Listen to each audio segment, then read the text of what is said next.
I made a very, very bad mistake. Alice Marie Johnson went from a law-abiding citizen to federal inmate after she was arrested for nonviolent participation in a drug conspiracy. She was sentenced to life plus 25 years without the possibility of parole. Alice had no reason to hope, yet she still did. In her memoir, Afterlife, Alice shares how her faith sustained her for more than 2 decades in prison, and how Kim Kardashian West took her fight for freedom straight to the Oval Office. Well, joining me now is Alice Marie Johnson. And Alice, it's an honor to have you with us. It is an honor to be here, Gordon. Yeah. Take us back to the late 1980s, and here you are. You're in need of money. You've got a gambling addiction. You've got some financial problems from that, and you get involved in something. Did you understand the scope of what was going on? I had no idea. When it was presented to me, I was asked to relay telephone messages. I would be what is called a telephone mule out in that world, and my role would be one person would call me, I'd call another and say, this is the number to reach them at. When you hear the sentence, you know, the life, no parole, why the magnitude? Why was it so long? Because of the mandatory minimums that were in place and are still in place, even though there have been some changes to the law. If I was sentenced today, I would have been at home a long time ago. But under those then laws, I was sentenced to life. The allegations, they go by the number of alleged drugs, the amount of alleged drugs, and that's what triggers a life sentence. It was not taken into consideration that I had never been in trouble in my life. This was my first run-in with the law ever. Mm-hmm. And I was 41 years old when I was sentenced to life without the possibility of parole, because there is no parole in the federal system. Well, it's one of the problems with mandatory minimums. Yes. The federal judge literally has his hands tied. He can't take into account extenuating circumstances or the extent of your knowledge. It's purely on the scope of the enterprise, and it really gets down in drug cases to the amount. How much does it weigh? And for me, the amount was all estimated. It was an estimated amount based upon the testimony of cooperating witnesses who testified to get lesser sentences. Some of them got no sentence going. So really, you look at it, what would you do in exchange for your life? Okay. Well, you find yourself in prison. Mm-hmm. And you go through a transformation. Yes. What happened? God met me right there.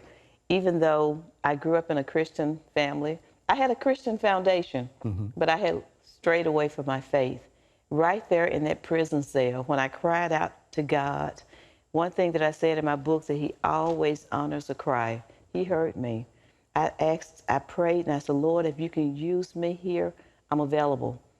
And He showed me that He could use me, and He gave me incredible opportunities to spread this gospel to hurting women, to people who didn't know Him, to people who had no hope in their life. And I think that the fact that I had a life sentence and I still had joy in my heart, and I still was making the best of my time, because time is a gift. Whether I was free or in prison, time was still going to pass. And those women were encouraged to look at life differently. Many, many, many came to the saving grace of Jesus Christ, Gordon. Hey, well, in prison, you have a dream. And in that dream, there's a woman. Tell us about that dream. I dreamed that a beautiful woman who I didn't know would be the one who would help me gain my freedom. And that she would tell me that I was going to be set free. And upon my freedom, there would be cameras from every network that would be there trying to interview me. I saw that dream so vividly. I shared it with another friend of mine, Josette Sanchez, who wrote to me after I was released and told the dream back to me, the same dream that's in my journal. When you had this dream, what did it do for you? It gave me more hope. So many times I close my eyes and think about the dream of my freedom. The Lord was giving other women on the compound dreams about me. Spanish women, Chinese women, African women, white women, they were all coming to me telling me, Miss Alice, I dreamed you got an immediate release. He started giving other people dreams. And it's funny because sometimes it would be on days that I really needed to be uplifted. Mm-hmm. And you just get that message. I get that message. They well, keep the dream got fulfilled. It and, did. You know, you hear about celebrity, but here's a celebrity, Kim Kardashian, who says, I'm going to take an interest in you. How did that happen? I did an op-ed video that went viral. Someone who Kim follows tweeted it to her. She said she don't even remember, don't even know who tweeted it to her. But she said she had not been on the phone in days. That's another miracle. When she turned her phone on, she said my face popped up. And she said she couldn't stop watching my story, hearing me speak about my case and about my life in prison. And she tweeted out, "This is so unfair." She called her lawyer, Sean Holly, and asked her to find me. Sean found me and told me that a very rich and famous woman wanted to help me to gain my freedom, and did I want her to help me? Of course, I said, yeah. Let me think about it. But anyway, where you been? They started the ball moving. Kim assembled what I call my own dream team. She called, 4 lawyers were assembled to help me. She contacted Ivanka Trump, and Ivanka became a member of Team Alice to help rescue me from prison. She told her husband, Jerry Kushner, he reviewed my case, and they vetted me very closely, and he became on Team Alice, and they started working together to get Kim an audience with the president. She got it on my birthday, May 30th. She went to the president, to the Oval Office, to meet the president, and presented my case to him from a standpoint that I had the support of my warden, captain, and other staff members, and she showed him all the amazing things that I had done in prison, and Sean presented a compelling legal case for me. And I'd been praying all morning for the president's heart to be touched and turned toward me. Now, you were praying scripture. Oh, yes. I stood on Proverbs 21:1, that the heart of the Lord is in the hands of the heart of the ruler. The heart of the king is in the hands of the Lord, and he can turn it like rivers of water. And so I prayed that the president's heart would be touched, that the Lord would touch his heart and it would be turned to me, and it was, Gordon. And 7 days later, I ran out actually, across the road into the arms of my family, and the media was there just like I had dreamed. And now my release got a world platform. Everyone who saw it had to admit that this was a miracle when they heard about my story, that there's no way that 2 of the most well-known people in the world, Kim Kardashian West and President Donald Trump, could come together for a cause for one person, me. Yeah. What was it like re-entering culture after being away that long? I mean, you missed the whole internet revolution, the cell phone revolution. What was it like coming back in? Well, it was very strange for me, but I didn't fear coming back into the world.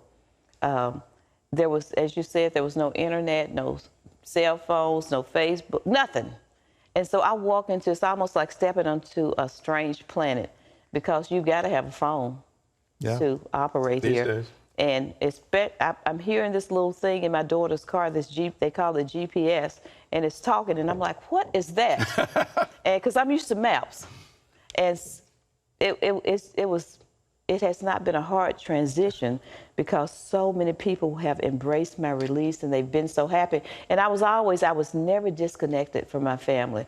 My family was faithful to visit me. We communicated, and just the love that I have shown for the people.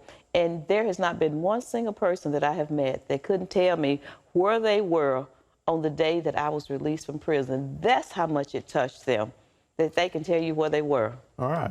Well, I can't end the interview without talking about prison reform. Yes. Because I think that is a vital role for you right now. That we need to really come to grips with what we have done as a culture, where these mandatory minimums for nonviolent crimes are just wrecking people. It is. It has to be another look. You can't just put a rubber stamp on everyone. everything must be taken into consideration in pronouncing sentences. And also, not being any parole in the federal system, but in the state system, something is wrong with that. We see that families are torn apart by these long sentences. When a person no longer poses a risk to society, they're not a safety risk. They've already rehabilitated. They've already had retribution. It's time to reunite families again. It's time to fix this system. And as I said, mercy triumphs over judgment. It's time for us to be more merciful. Well, it used to be a federal judge had broad authority in sentencing. Now it's basically in the hands of the prosecutors run the courtroom. Yeah, and it has to stop being a reward-based system where the more convictions you get, you're rewarded. Prosecutors are rewarded for the number of convictions that they get. What about rewarding them for the number of people that they can divert from prison instead? Well, I think you can testify prison doesn't do anybody any good. It does not. It does not. I don't think it was necessary to give me a life sentence to teach me a lesson. Yeah. And I definitely was not a risk to society because I was given a bond for 2 years. So if I was not a risk then, before going to prison, and had been arrested, and you could trust me not to run, and I continued to do the right thing, I had an excellent report with my probation officer. And in prison, I had a perfect record. I lived life to the best that I could in prison, and I didn't let my circumstances impact who I am as a person and the good that I could do toward other people. How can people get involved in prison reform? Because it's not just what's going on in the prison needs to be reformed. The sentencing guidelines need to be reformed. The whole judicial process needs. How can people get involved? Well, you know, there's the power of the vote. They need to find out who has an agenda, who has what politicians, before you just go down and vote. If you're really interested, look at what their views are on prison reform. Write to them. Let them know that you support it, that you support prison reform. And also welcome the returning citizens back.